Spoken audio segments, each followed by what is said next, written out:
motema ya moto sinde sika nkolo afandaka kasi lelo moto afandisi makambo ya mabe na motema na ye Nikisana nulitema Nikisana nulitema Nikisana nulitema Oh oh oh oh Mama te Alléluia Nikisana nulitema Nikisana nulitema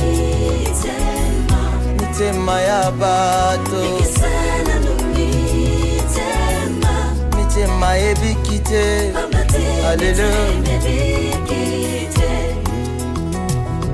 Ikisana numitema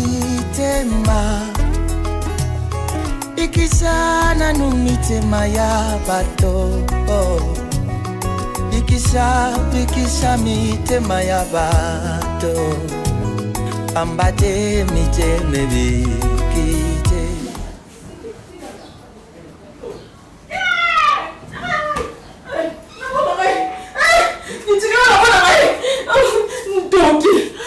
Ils ont filmé poli. N'ébissio. Ils ont pas sougagi. Tu n'as pas aussi arrêté. On met dans ma classe bonnie non. C'est comme une bitumbaton de La bonne.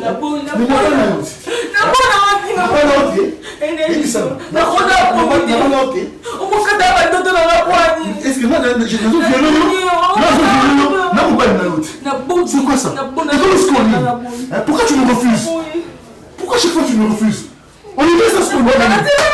On est bien ça ce qu'on est. N'est-ce pas pour le nid? Et ça pour la mettre tout est. Il y aura ça pour la nid. La mise à pour la personne pas venir pourquoi? Et il faut l'examen maman. N'a pas ton nid n'amour. Il y a des amis. Moi le corps. Ah, pour la nid c'est l'autre. Yo ça le Kiboniko. Oh. Na ko pe maté, mona pa o yana iti. Nyoko la anga. C'est l'autre.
Par rapport à ce qui représente ton CV, et puis j'ai remarqué que tu es vraiment intellectuel en dehors du CV parce qu'il y a de ces CV-là qu'on présente alors que la personne elle-même n'est pas intelligente. Mais toi au moins, tu fais preuve de cette intelligence et au-delà de ce que tu fais chez moi, je vais t'embaucher ailleurs. Tu quittes ce travail de domestique pour le bureau. Oui, j'ai besoin de cette qualité-là qui est en toi. Ta tête, je vais l'utiliser autrement. Parce que à la maison, tu fais que le ménage. Et ça ne cadre vraiment pas avec ta tête. Bien que je te paye dignement, mais moi je veux que tu ailles au-delà. Que tu travailles au bureau, que tu essaies un peu d'exercer ce que tu avais étudié à l'université, que tu le mettes en pratique. Et ça va beaucoup plus t'ouvrir les horizons au lieu de rester nettoyé et tout ça là. Moi, je ne sais pas si tu vas refuser, mais du moins, moi je tiens à ce que... Comment je peux refuser? Mais peut-être tu je ne m'attendais même pas à ça donc... Donc je suis surpris jusque-là, émotionné, je ne sais même pas quoi dire. Je vais travailler au bureau. Bien sûr que oui, tu vas exercer. Non, pas ça. Je vais dire merci parce que... Non. Tu peux les dire comme ça sans t'agénuer. Je ne suis pas Dieu. On ne s'agénue que devant Dieu. Donc, tu vas exercer ce que tu as appris là, la comptabilité dans l'entreprise. Je vais te confier la gestion de la comptabilité de mon entreprise. Et je sais que tu en es capable. Je suis persuadé que tu peux me présenter un bon travail. Ouais, je sais, je veux me battre parce que bon, je suis comptable vraiment de formation et puis je connais mieux Vraiment, au lieu de te focaliser sur les nettoyages et comme ça, non. Merci, mille merci. Et surtout ta sauce à la moindre. Tu vas les mettre à des côtés et puis tenir le stylo et me donner tout ce qu'il y a dans ta tête. Merci. Donc, si tu es d'accord, dès demain matin, je t'amène au bureau, je te présente et puis tu commences le travail. Merci, papa. Je suis vraiment flatté. Je sais même pas. Il n'y a pas de mots plus que merci. Non, on doit vous booster, vous les jeunes qui venez. On doit vous booster au lieu de vous laisser comme ça. Beaucoup se contentent des cabines téléphoniques alors que ce sont des intellectuels. Moi, ça me fait tellement mal. Moi, je vendais des habits. Même celui qui est au budget là, je l'avais ramassé comme ça.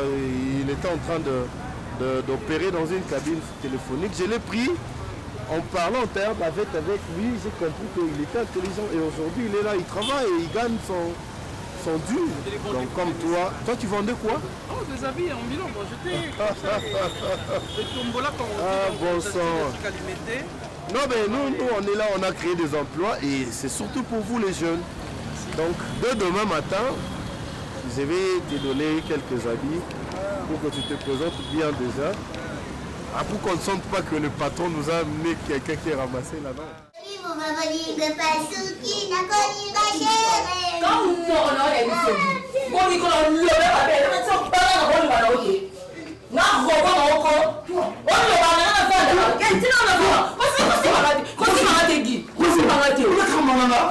Mais toi, c'est toi, Alina.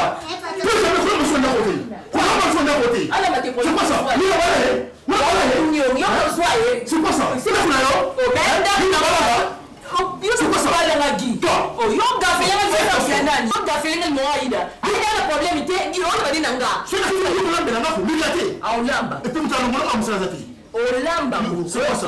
nayebi so ndona biloko nyonso elekaka kaka ndako naona soni te emso tanga soni gi mboni koti yoko tosuksi mibali yoza nani awa soki na shege yo moyibi yo ta moyibi mpe mosi ya mobali yo osanga yo te gi oki tosakana na basi oyo papa mozwaka te tyo bala ngobele pourkoi nini azali keba na ogi ninango nini gi naye mashini na yo kolakisanga musapi te enga na muchopi oyo ke kiba na basi no tozwa basi oyo pete zala boye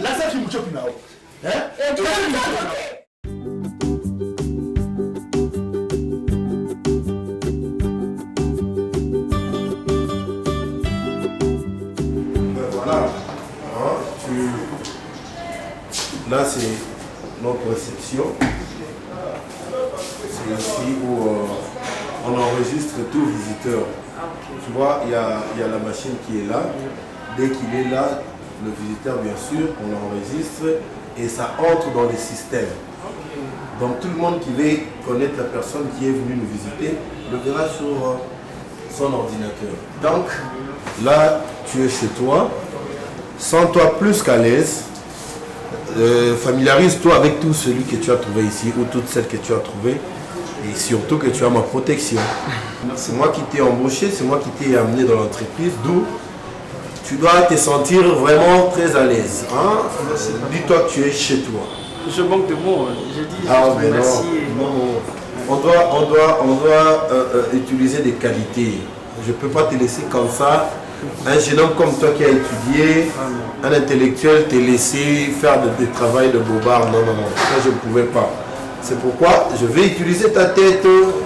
Donc, sans toi, plus qu'à l'aise. Merci beaucoup. Tu es chez toi. Merci beaucoup. Ok? Tu peux rejoindre ton bureau. Moi, je sors un peu. Bon, à tout à l'heure. D'accord, papa. D'accord. Ok. Allez, très bonne chance. Hein? Merci. D'accord, bon boulot. Merci.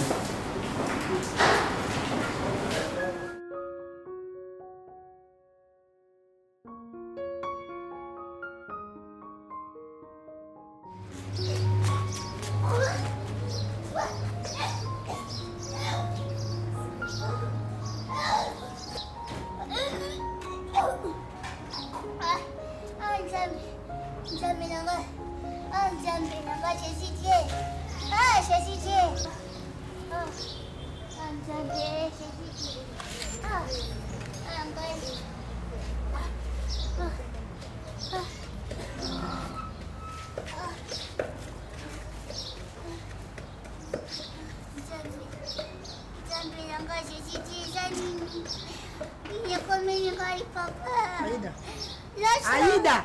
Lasso. Nini? Basi. Basi.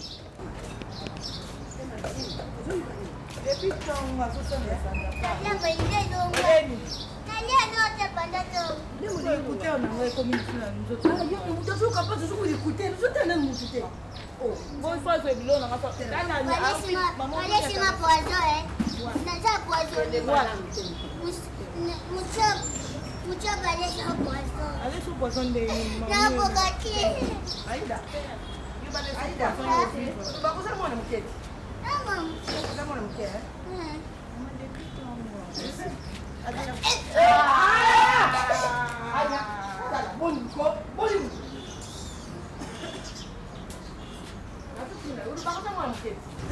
Mama. Bon, vous avez bloqué le col. Ngana lebla Odi ni. loka mikulu to.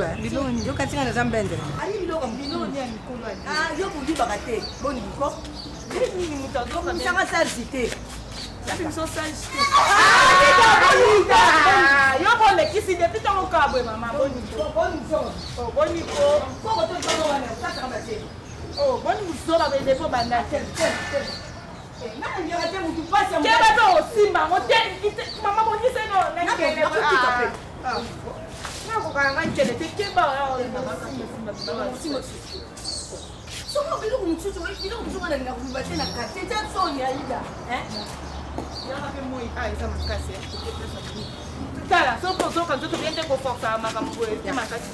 Kala kende msala. Msala.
Kende yo kana me moto yekola ola tsoana kende me yo nanga na ndako kila na bien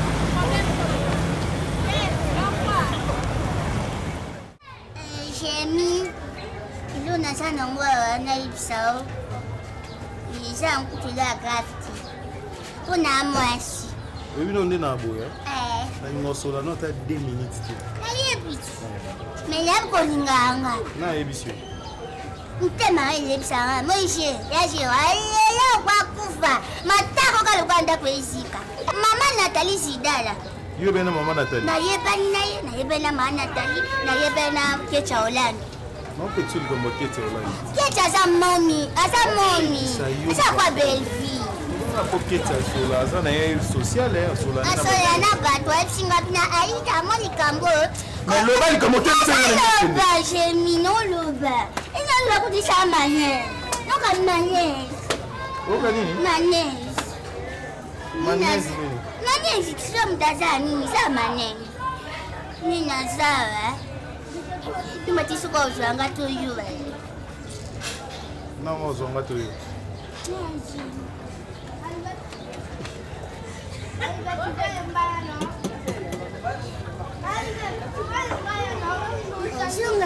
Yo. Aida ngana camarade. Na camarade. Basi kalelo siye depende do kilangu. Jemi. Wala zeme na. Ayoti. Tobosani. Tala banasi mazima na banjoto ade yo kaseni. Yo sko zeme kota so basindio na. Ngalo manda yebsanga bo lo sabi so mo mbalo simu na banjoto.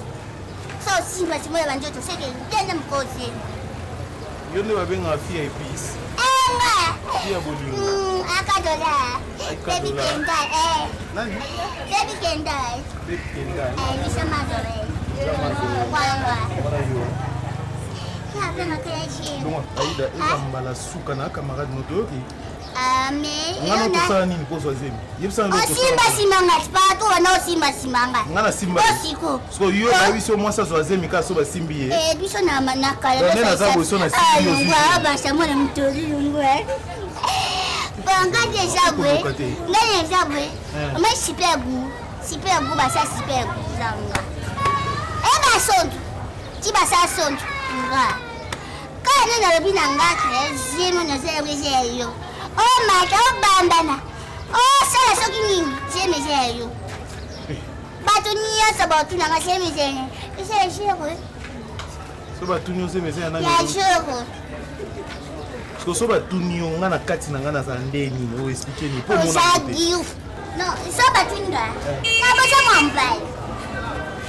Sa mwambai ko se nganya na muna. So mona na. Na muna. Kile kasi na yo kikende longa. Sala bonti. Moi ça dit monsieur nga mon bail pas à pembeni. Ma fille, je vous savez pas du vrai. Mon bail moi na joie au tepato. Moi na joie au tepato. Mwana na ngana. Ngana oti. Ngana to bota mwana. Next call patex nga. Sondo yo karana nga. Aida. Shuna ko yoka yo meto bisa kombo na ngana meto na bizoko oloba. Aida. On a tout. Jemi. Biso benga juna ko yoka yo. Non la tope abo lumbu na balabala bone na dongo bilamba. Desa ngadio. Esa ngabia. Ni banga tinga afya bolingo. Oza kisenge? Non, na sisa ba mamutu. Mwa pa mamutu. Kani elinganzo to makasi bwena za bizinga kwa. Obi yaki akotinga na ba situation mungu kizengi muboye asala ni musale pa yana nga akumo pakola ninga kuzoba aida tele misinga bisanga ki ana zemi na ngapo na simba ki ye ngana simba yo oyo simba ngati nkoni na njela ta to vanda akuno tsanga liboko kwesi na ndakwa ke sinanga lokolote na za ba preuve nanga ba preuve ya pa mate tangible. So ina kata omutu ke na kata omutu mais kaka otanga ko muna mwana mon balo baba chez vous baba mon balo mo Jemi jamais yo. Réponds-moi quand je te parle. Tu peux me dire quel genre de relation entretiens-tu avec Pierrot? Je suis ta mère pour bombarder Yebisanga. Il n'y a rien entre moi et Pierrot. Tu es sûr? C'est notre domestique. Ok, notre domestique. Bon, c'est quoi? Pourquoi quand tu le vois parler avec nous quand tu en fais un problème, tu fais des crises?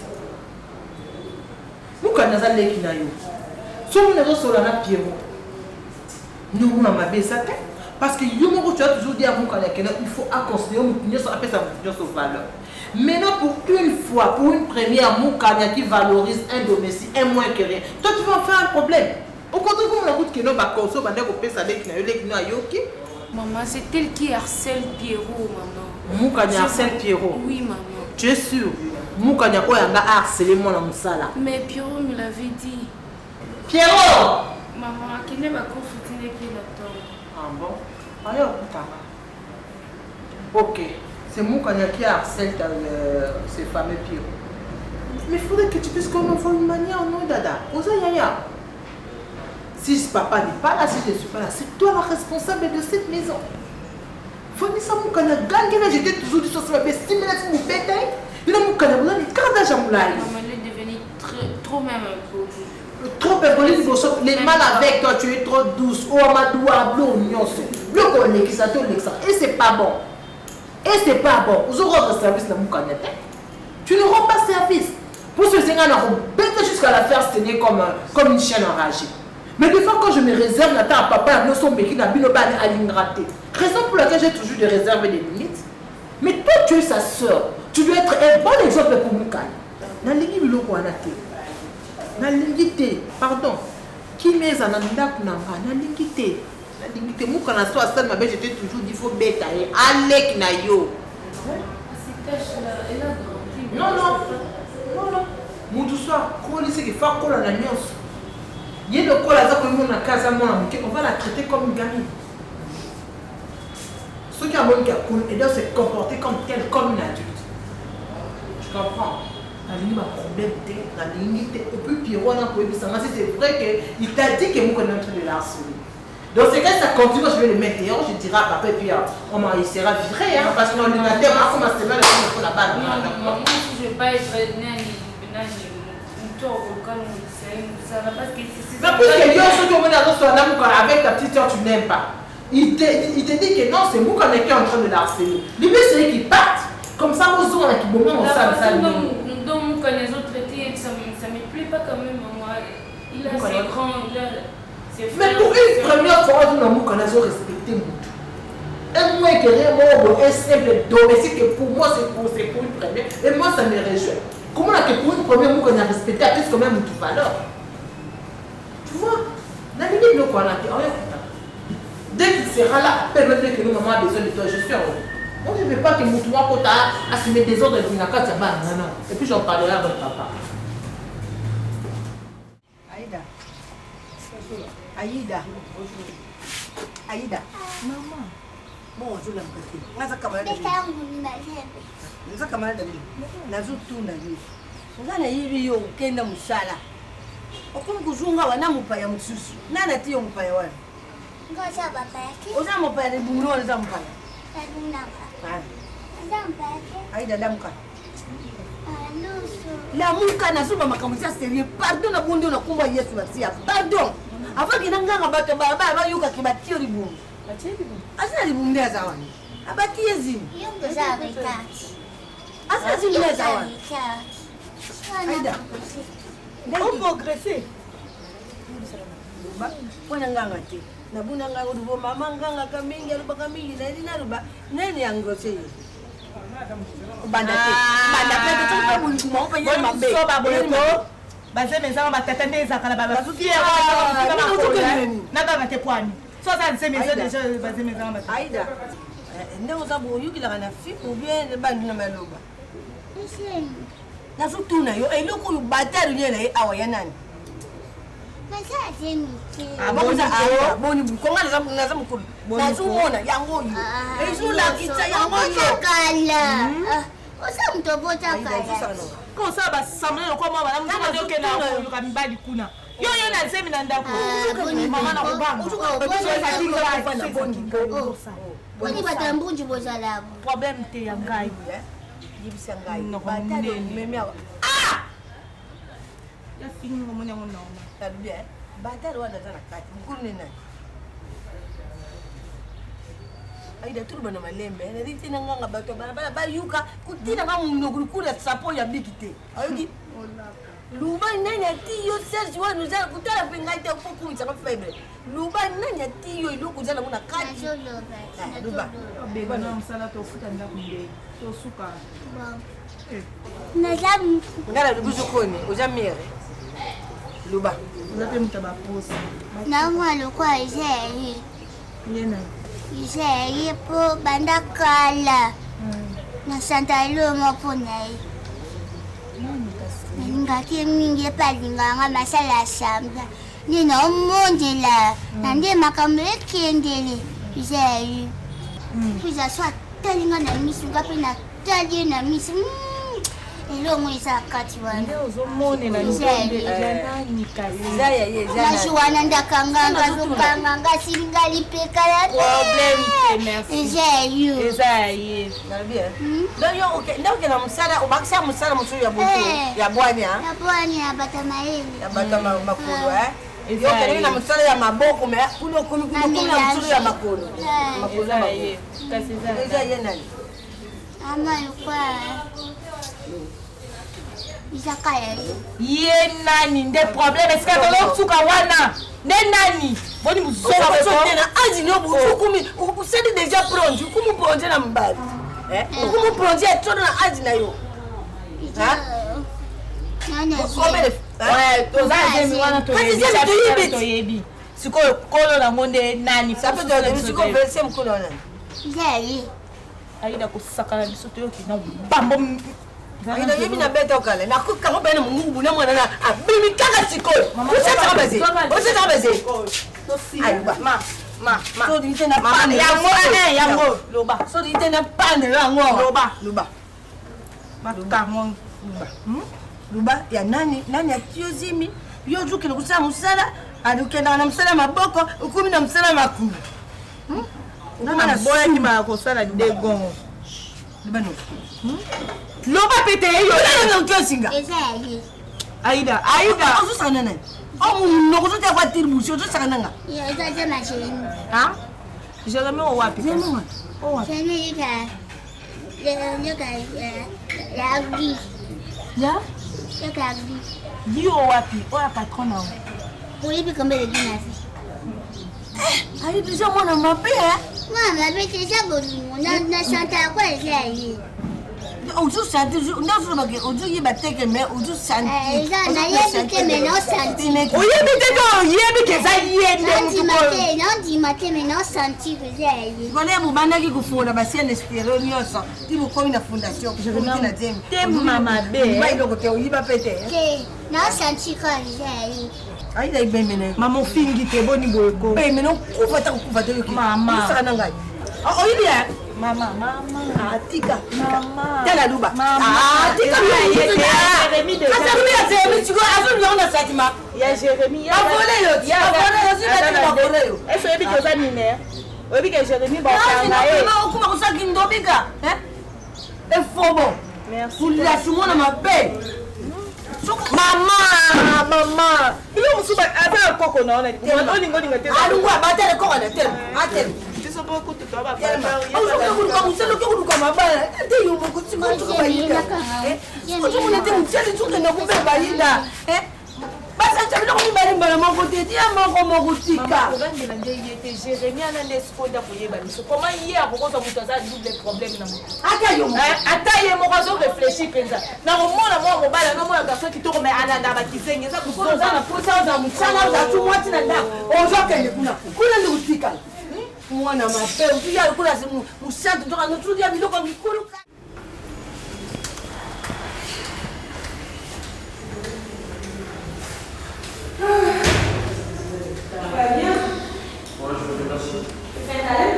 Un petit bisou, oui.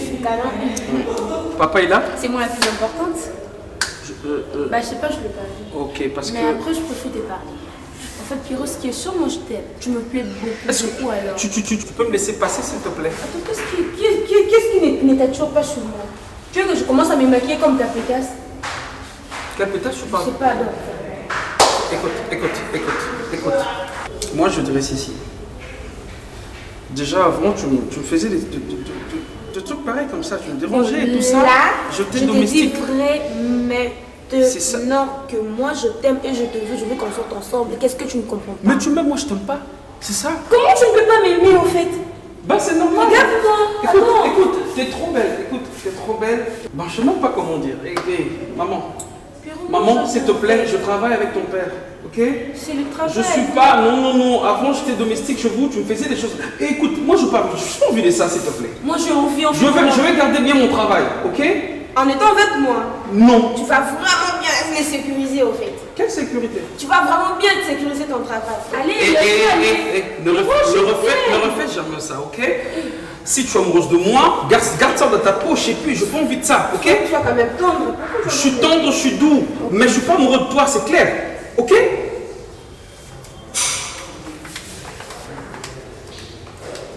T'inquiète, tu seras amoureux de moi. Je suis ton amoureuse. D'ailleurs, papa n'est pas là. Qu'est-ce qui n'est pas normal, Naïba, tu es au bon côté. Je sais que tu es une femme dure. Vous êtes une femme de caractère. Mais, baby, namukanya bakumi kosala babuzo bamuka katanda exact là.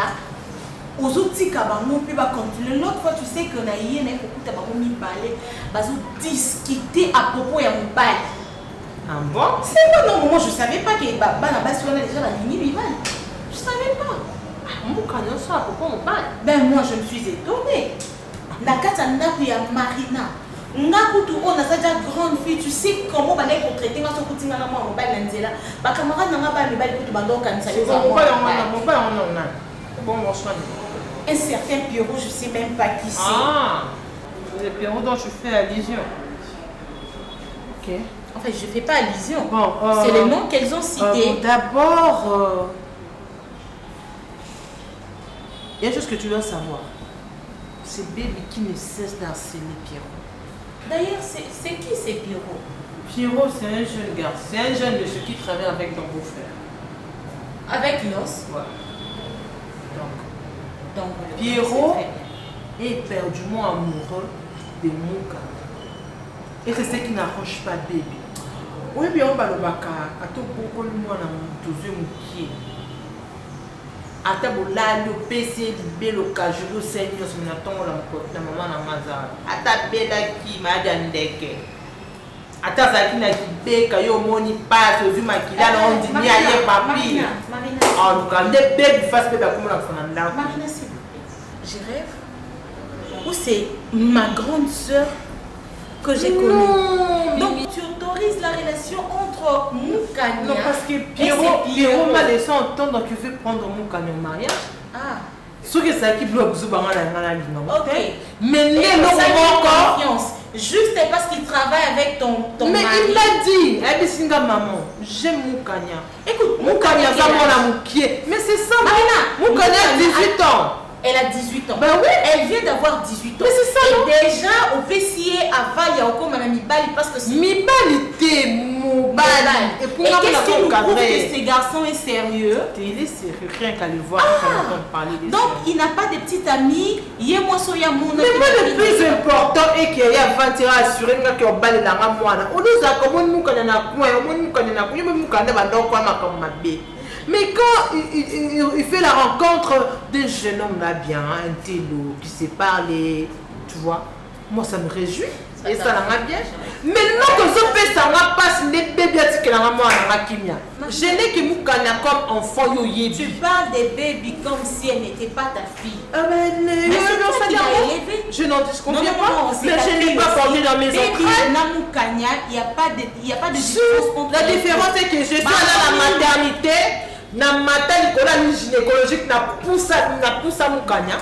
Mais qu'est-ce qui t'est passé? Elle a la position siège bien encéphalique n'a habité. Mais Moukania est Yomutu Obokoli baby. Mais je suis pas sa mère. Baby c'est ta fille. Même si famille n'a pas dit que baby a moi na. Mais c'est quoi on commence à la carte? Biso to lo bango pa taliban. Mais bon on a dit qu'il y a aujourd'hui de t'entendre parler que baby azam ce qui au baby c'est la différence on est surtout. La différence dans le lobby kaka. Léon des ans à l'os baby soit Bali. Fille de bon temps matin. Eh bon temps papa na maman na maman commandé katashbana baby ta baby azamwa ngana za maman. Tu l'aimes plus comment? Si je l'aime comme ma propre, je l'aime. Maintenant les bébés, je la traite normal, mais je ne fais que te faire comprendre les choses et que tu comprennes. D'accord. Parce que lorsque vous connaissez ça, maman vous connaissez. Bien sûr, j'ai compris, mais je te dirais seulement de prendre le temps, il y a quoi étudier peu garçon. Ah, ne lui fais pas trop confiance car pour lui que ça la rassure disons son dénité. Merci, mais il aime vous connaissez, c'est ça le plus important. Gloire à Dieu.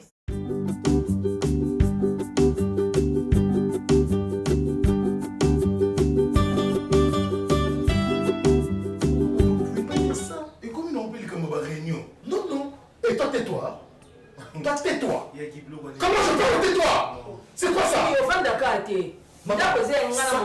Non, non, mais s'il vous plaît, ça, ce n'est pas la maison de Jérémy. Même si c'était ma maison. J'ai mis ceci, maman. Le coup, il y a lobby alors, foutez-moi les camps, s'il vous plaît. Nana, foutez les camps. Bon, qu'elle est là.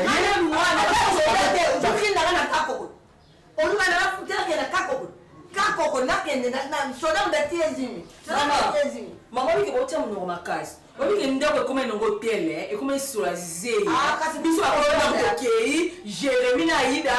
Oh bah le banc là go fa ko na party comme le bango pela na football ko. Je zo pesa zeni tena ndako. Siko Jérémy na Ida ba kamba ba sani. Mamba. Akana te, mamba ba ba. Mamba. Beta yo, beta na ndalo. Mamba. Là, on va payer. Et toi, tu as solution dans nous. On va faire ça.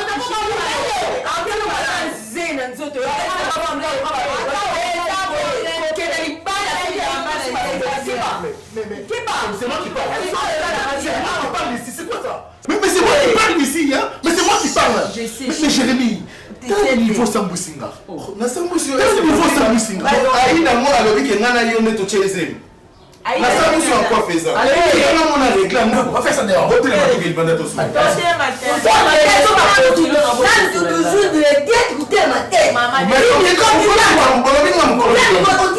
Comment on peut y aller dans notre tambour là tout? Il y a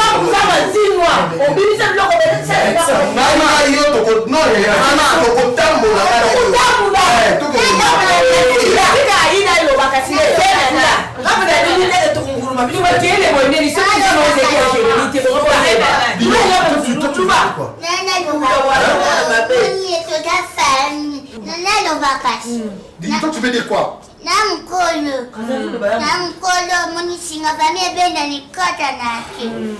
Ngoja mkono wangu kete ba kulenza benda.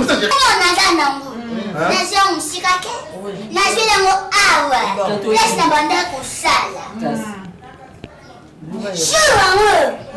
Jour ngazo ici. Nazo to na ndako. C'est mieux. Moi je ne peux pas habiter dans ma maison. Dans ma maison, on va les sangaï. Je ne mettrai jamais que moi dans ma maison. Je vais les sangaï. Je vais les sangaï pour moi.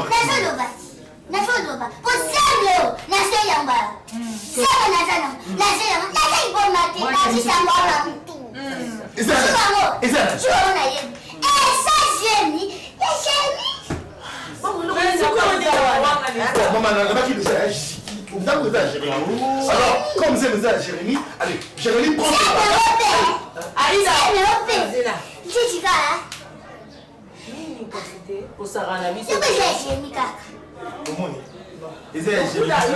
faisait la bambo,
Madame, il y a quoi?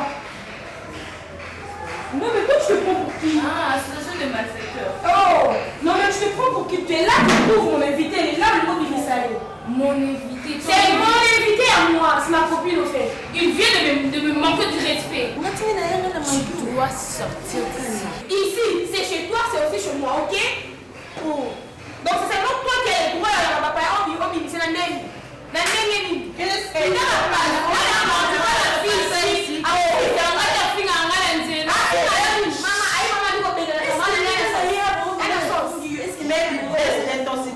qu'est-ce qui se passe ici? Oh, elle a manqué. Elle est toujours comme ça, c'est prendre trop. Si vous c'est derrière, c'est prendre le fou. Moukane, calme-toi. Baby, prends mes années.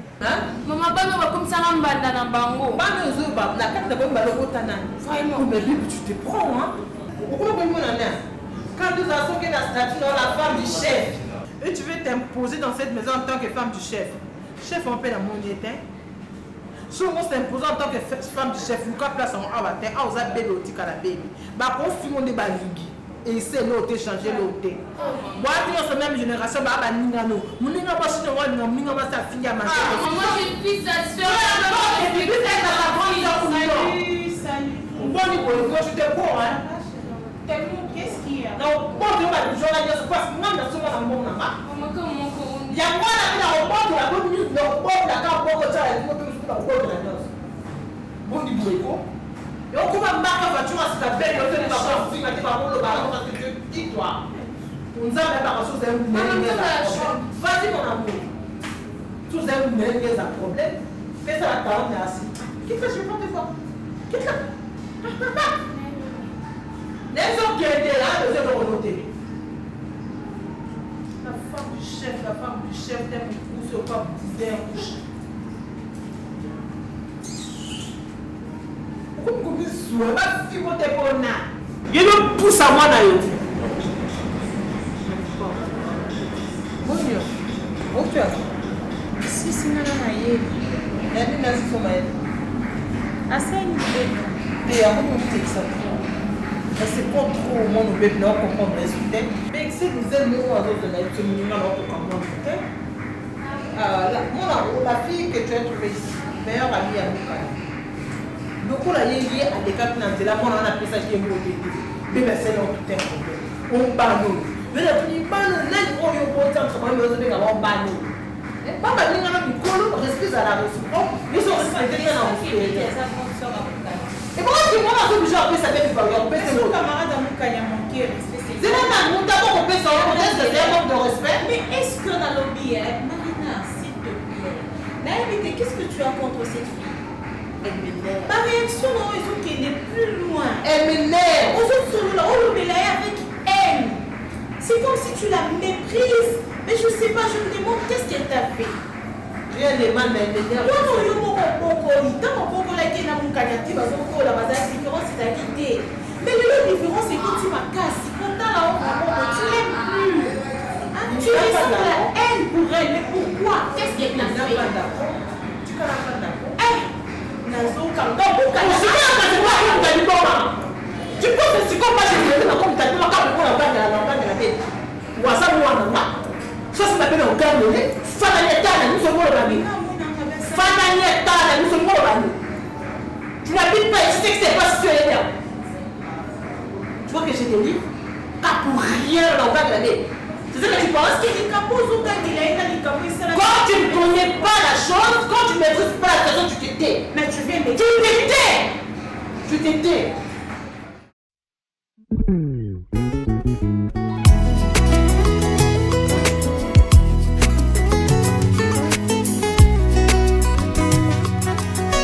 motema ya moto sinde esika nkolo afandaka kasi lelo moto afandisi makambo ya mabe na motema na ye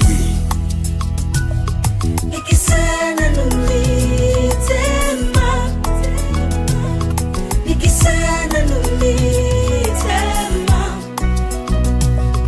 Nikisana numitema Oh, oh, oh, oh, oh Bambate Alléluia Nikisana numitema Nikisana numitema Mitema ya bato Nikisana numitema Mitema ebikite Alléluia Ikisana numitema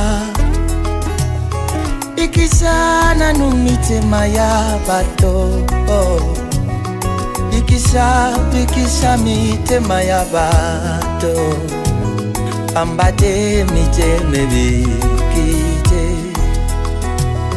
Ikisana numitema ya bakristo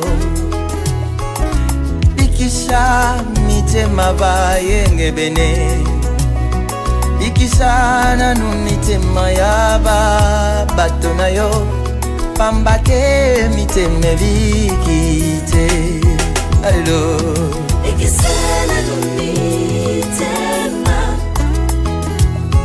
Ikisana nu mitema batela motema na yo esale makambo ya Yesu Ikisana nu mitema esale la bato mabete pamba te miteme bikite basusu tozobenga bango bateyi baza kote ya Yesu na monoko na motema Yesu azati lolenge na bango akosalela ekomi mabe makasi pamba te miteme bikite basusu tozobenga bango baprofete aza kosakola makambo euti na mayele na bango moko nini kaka bato bapesa bango mbongo pamba te miteme bikite bikisana nu mitema ya bato bikisa mitema ya bakristo bikisana nu mitema ya bato naleli motema moteme bikite mosusu akomisi nkolo lokola motuka nayi oyo biso bakongole tobengaka 207 ekobima na ntongo na poko ememela ye mbongo pamba ti miteme bikite basusu tozobenga bango bayembi baza koyemba Yesu na monoko na motema Yesu azati kindumba lolendo lokuta makambo ya bambabamba awo pamba te miteme bikite ozawa Ikisana nu mitema Ikisana nu mitema ya bato Ikisana mabaku mingi Yesu pamba te mosusu mote azote ya ye maloba Nzambe na monoko na ye aza kozongisa bamen kasi na kati ya motema motei azati pamba te moteme bikite motuna na ngana